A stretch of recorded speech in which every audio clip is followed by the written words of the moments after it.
The Anton Savage Show on News Talk.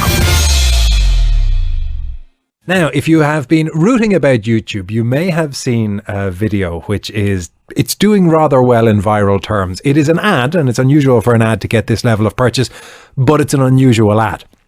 What you see is, and that person is professional stuntwoman Nicole Smith-Ludvik, who is with us this morning. Morning, Nicole. Good morning.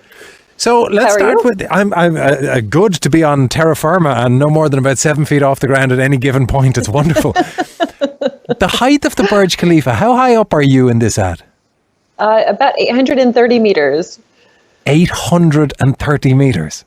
Yeah. Because when you look in case people haven't seen it, it isn't that you're standing with anything behind you. You are at the absolute apex of as high as this structure gets. Is there a pole that you are strapped to that's hidden behind the costume? There is a lot of safety things in place for me to be up there. But yes, there is a pole that I am tethered to, that I'm actually carabinered into, and I have a safety harness on under the uniform. And what's the adrenaline situation? Well, the adrenaline situation, I'm a professional skydiving instructor, so this is something that I'm pretty used to in terms of adrenaline, but it was an extremely unique experience. I loved it. It was extremely exciting. Do you look down? Of course I looked down. Of course I did. It was a really interesting visual to be able to see the actual Burj Khalifa itself and the design of the building from that altitude, and then to be able to see the Dubai fountains, one of the world's largest fountains, and basically the entire city of Dubai. It was a spectacular visual. Does the building move at all? It does move. It does. It has a bit of a sway, and whenever the wind blows, you can feel the building moving. So you're 800 meters up on top of a building that you can feel swaying under your feet? A little bit. Yeah, there's a little bit of give. So that's the first ad. Then the second ad is almost the same thing, but when the camera pans out, it reveals an actual Airbus A380 in the background that you are waving to. Again, no green screen. They flew an Airbus at you. They did. They flew an Airbus. It's the new Expo livery that has my face on both sides of that airplane. And yeah, they flew it around me. It was incredible. It was absolutely spectacular to watch that airplane being eye level with that plane as it's flying towards the building is something I can't even begin to explain. It was remarkable. It must be a lot of pressure as well, because in cost terms, to put an A380 in the air, to spend the money on the jet fuel, to have all the safety people in place, to have all the cameras that it must have taken, to close whatever bits of the Burj Khalifa they have to close, you wouldn't want to take a lot of takes. That's a very valid point. I don't know in terms of how much they spent in order to do that, but it was really cool being able to watch it happen as it was happening. How do you get into this? Because I remember talking to my guidance counsellor when I was in school, and at no point was a career that had me standing on the Burj Khalifa while Airbuses flew around me. It just wasn't an option that was listed. Hey, it wasn't an option that was listed whenever I was in school either. I think this is a really unique opportunity that I was positioned towards because I've been a professional skydiver for a very long time, and it was just it was a great opportunity, the right place at the right time, knowing the right people.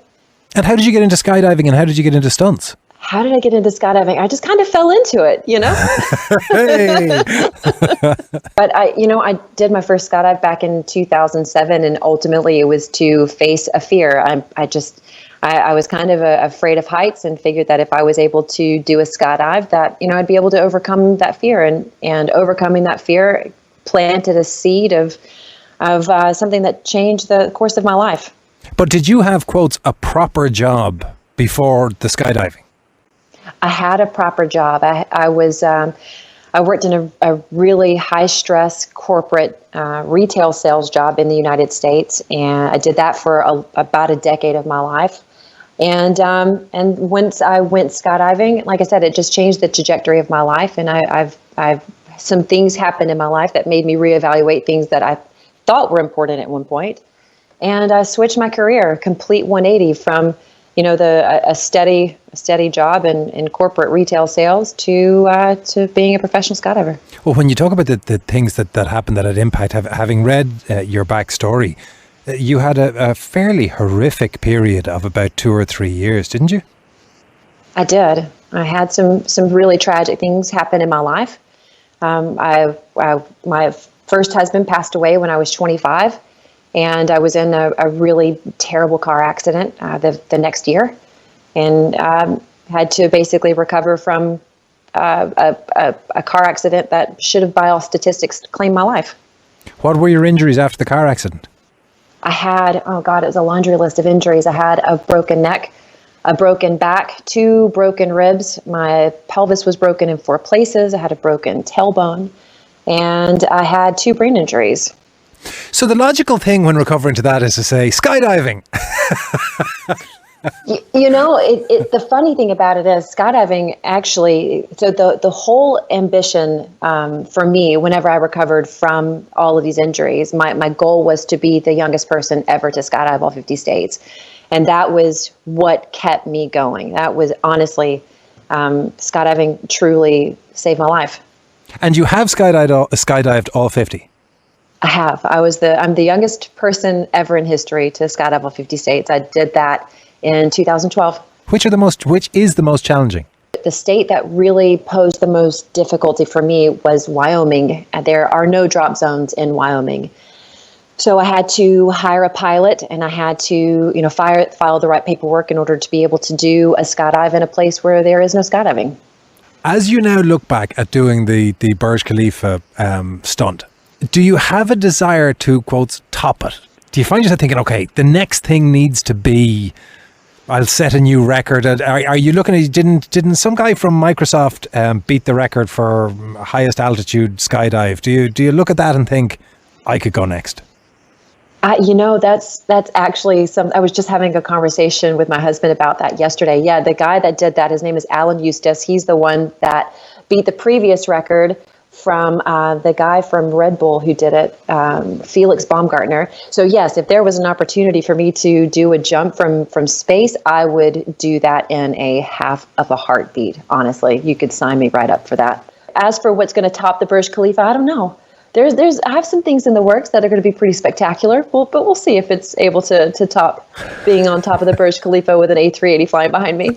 Yeah, I was just going to say, it gives me great joy to know that there are people who in the evenings, when they discuss their day as a married couple, what they discuss is the possibility of parachute jumping from space. That's the life I want to live. Nicole, it has been great fun talking to you. Thank you so much. That is Nicole Smith-Ludvik. And as I say, the ad for Emirates is on our Twitter feed if you want to have a look, at Anton Savage Show. The Anton Savage Show on News Talk.